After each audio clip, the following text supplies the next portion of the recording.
आप लोगों को श्रीमद् भगवद गीता के संबंध में 25 बहुत ही आवश्यक बिंदु बताऊंगा।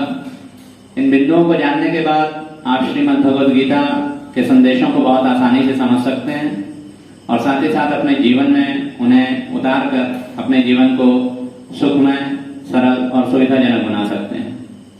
ये 25 बिंदु जानना बहुत आवश्यक है, इसलिए ध्यान से आप इन वीडियोस को जरूर देखिए। और इस सीरीज का ये पहला वीडियो है जिसमें मैं आपको कुछ बिंदु बताऊंगा और पूरे सारे बिंदु जो श्रीमद् भगवद गीता के बारे में हर मनुष्य को जानने चाहिए, उन्हें जानने के लिए आपको ये पूरी सीरीज देखनी होगी। तो आइए चलते हैं, मैं आपको आवश्यक बिंदु बताता हूं। सर्वप्रथम जो पहला बिंदु हमें गीता के बारे में जानना चाहिए वो ये है कि श्रीमद् भगवद गीता, जैसा कि नाम से स्पष्ट है, ये भगवान का गीत है। भगवान ने इसे आज से करीब करीब 5000 वर्ष पूर्व कुरुक्षेत्र के मैदान में अर्जुन जी को माध्यम बना के संसार के सारे मनुष्यों के लिए इसको दिया था। और श्रीमद् भगवद गीता में 18 अध्याय और 700 श्लोक हैं। श्रीमद् भगवद गीता मानव कल्याण के लिए स्वयं परमात्मा द्वारा भक्तों को और मनुष्यों को दिया गया है। तो ये पहला बिंदु है जो हमें श्रीमद् भगवद गीता के बारे में जानना चाहिए।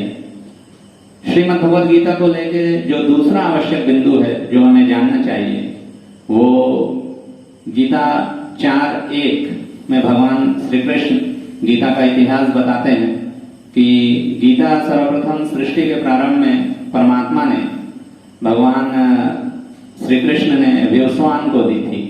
व्योस्वान भगवान सूर्य को कहा जाता है। तो एक जो आम धारणा है कि गीता को 5000 वर्ष पूर्व युद्ध के मैदान में अर्जुन जी को दिया गया, ये तो बहुत बाद में दिया गया, जब काफी सृष्टि बीत चुकी थी तब अर्जुन जी को यह प्राप्त हुआ। लेकिन गीता का ज्ञान शाश्वत है, अविनाशी है, कभी नष्ट नहीं होता। इसीलिए परमात्मा ने सृष्टि के प्रारंभ से ही गीता का ज्ञान दे दिया था। और ये बात गीता में ही, गीता का ये इतिहास गीता में ही दर्ज है। तो गीता को सर्वप्रथम भगवान ने व्योस्वान को दिया, यानी भगवान सूर्य को दिया परमात्मा ने, और व्योस्वान ने अपने पुत्र मनु महाराज को दिया और मनु महाराज ने अपने पुत्र इक्ष्वाकु को दिया। और इस तरह से पीढ़ी दर पीढ़ी और विभिन्न युगों से होते हुए गीता आगे बढ़ती गई, गीता का ज्ञान बढ़ता गया। और उसी ज्ञान को जो कुरुक्षेत्र के मैदान में दिया गया, उसी को सृष्टि के प्रारंभ में भी भगवान ने दिया था और उसी ज्ञान को पुनः भगवान श्री कृष्ण ने कुरुक्षेत्र के मैदान में अर्जुन जी को पुनः दिया। तो ये दूसरा आवश्यक बिंदु था श्रीमद् भगवद गीता के बारे में। श्रीमद् भगवद गीता के बारे में जो तीसरा आवश्यक बिंदु हर मनुष्य को जानना चाहिए वो है गीता 4:34 में भगवान ज्ञान प्राप्त करने की विधि के बारे में बता रहे हैं। ज्ञान प्राप्त करने की विधि भगवान बताते हैं कि गुरु के पास जाकर सेवा के द्वारा, जिज्ञासा के द्वारा उस ज्ञान को जानना चाहिए। आमतौर पे हम इस बात पे गौर नहीं करते हैं, लेकिन गीता में भगवान ने ज्ञान प्राप्त करने की विधि के बारे में भी बहुत साफ शब्दों में बताया है। भगवान कहते हैं कि पहले आप गुरु के पास जाइए, ज्ञानी पुरुष के पास जाइए, उनकी सेवा कीजिए। जब वो सेवा से प्रसन्न हो तो फिर उनसे जिज्ञासा कीजिए और उसके बाद वो आपको उस ज्ञान का उपदेश देंगे। तो ये गीता के बारे में जो तीसरा आवश्यक बिंदु था वो ये है। और गीता के बारे में जो अगला आवश्यक बिंदु हमें पता होना चाहिए, तो गीता 7:16 में भगवान श्री कृष्ण कहते हैं कि 4 तरह के पुण्यात्मा व्यक्ति हैं जो भगवान का भजन करते हैं, भगवान का पूजन आदर करते हैं, भक्ति करते हैं। तो ये 4 तरह के भक्त हैं, आर्त, जिज्ञासु, अर्थार्थी और ज्ञानी। इन चारों को ही भगवान ने पुण्यात्मा कहा है। आर्त मतलब जो विपदाग्रस्त हो, जो मुसीबत से ग्रस्त हो, जैसे रानी द्रौपदी का उदाहरण हम ले सकते हैं, जो कि बहुत ज्यादा मुसीबत में थी, परेशानी में थी और उन्होंने उस मुसीबत में भगवान श्री कृष्ण को पुकारा और भगवान आए और उनकी मदद किए। जिज्ञासु जो भगवान के बारे में जिज्ञासा करता है उसे जिज्ञासु कहा जाता है, इसे भी भगवान ने पुण्यात्मा कहा है। अर्थार्थी को भी भगवान ने पुण्यात्मा कहा है।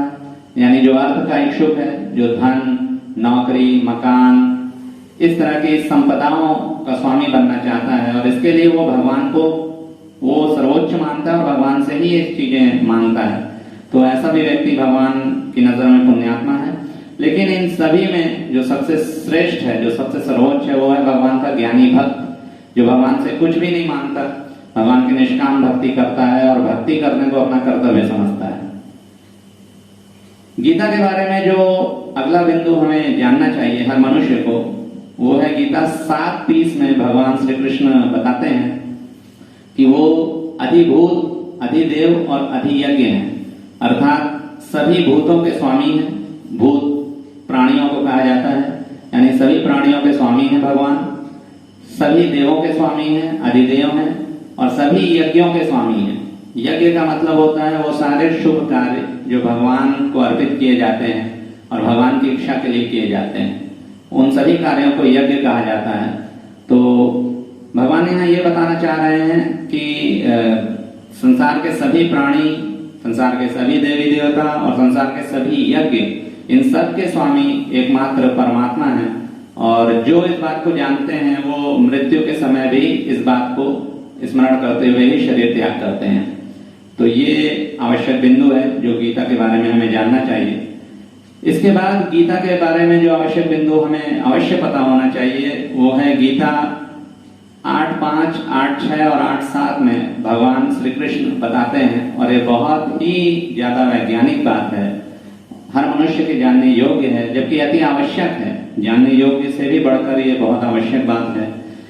भगवान श्री कृष्ण यहाँ बताते हैं कि मृत्यु के समय व्यक्ति जिस जिस भाव को मन में धारण करता हुआ मृत्यु को प्राप्त होता है, अगला जन्म व्यक्ति उसी भाव का प्राप्त करता है। जैसे अगर कोई पशु के बारे में चिंतन करता हुआ प्राण त्याग रहा है तो वो पशु बनेगा, कोई देवी देवताओं के बारे में चिंतन करता हुआ प्राण त्याग रहा है तो वो देवी देवताओं के लोक में जाएगा। इसी तरह भगवान कहते हैं कि चूंकि ये विज्ञान है, इसलिए भगवान का ये कहना है हर मनुष्य के लिए कि इसलिए हर समय भगवान का ही स्मरण किया जाए, परमात्मा का ही स्मरण किया जाए और अपने अपने काम किए जाए। आप अगर शिक्षक हैं, डॉक्टर हैं, इंजीनियर हैं, चिकित्सक हैं, आप सैनिक हैं, मंत्री हैं, तो आप भगवान का चिंतन करते हुए अपने काम करें, और इससे इस आदत को ढाल लेने के बाद आप अंत समय में भी भगवान का ही चिंतन करेंगे और मृत्यु के उपरांत आप भगवान को ही प्राप्त करेंगे। ये बहुत ही सीधा साधा, सरल सा और बहुत सरलता से किया जा सकने वाला साधन है, जिससे भगवान की प्राप्ति मनुष्य को आसानी से होती है। गीता के बारे में अगला आवश्यक बिंदु है भगवान 8:16 में कहते हैं कि ब्रह्मलोक, जो कि सभी सांसारिक भौतिक लोकों में सबसे ज्यादा श्रेष्ठ लोक है, वहां पर पहुंचने के बाद भी मनुष्य का पुनरागमन होता है, अर्थात वहां से भी मनुष्य वापस इस पृथ्वी लोक पर आ जाता है जैसे उसके पुण्य समाप्त होते हैं। तो भगवान बोलते हैं कि ब्रह्मलोक भी सर्वश्रेष्ठ लोक है, लेकिन वहां भी वो भी स्थायी नहीं है।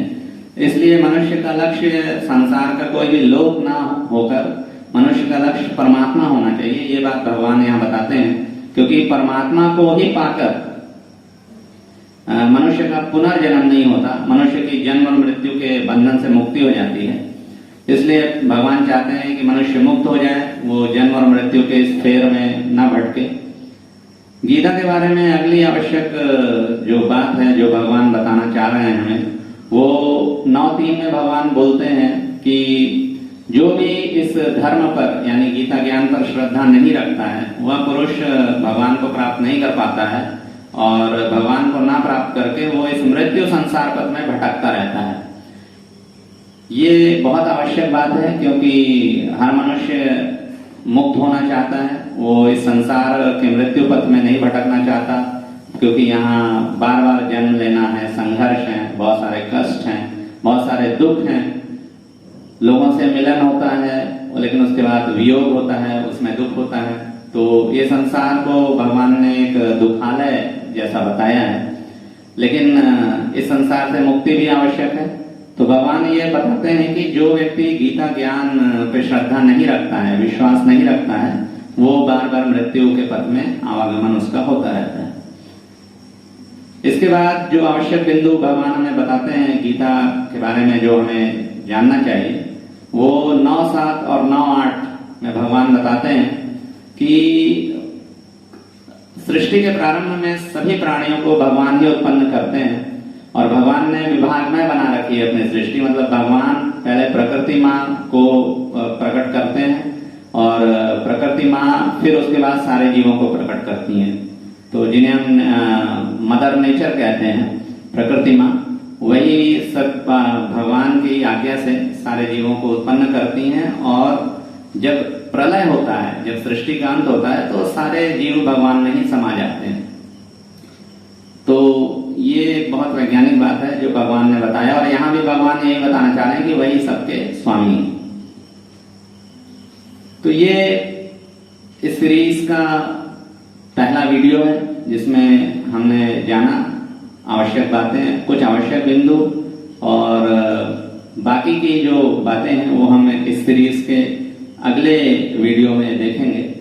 तो आप इन बातों को अवश्य जानिए और इनका थोड़ा सा मनन करके अपने जीवन में उतारिए, तो आप निस्संदेह गीता के संदेशों को जीवन में आत्मसात कर लेंगे और उससे लाभ उठाएंगे। जय श्री कृष्ण।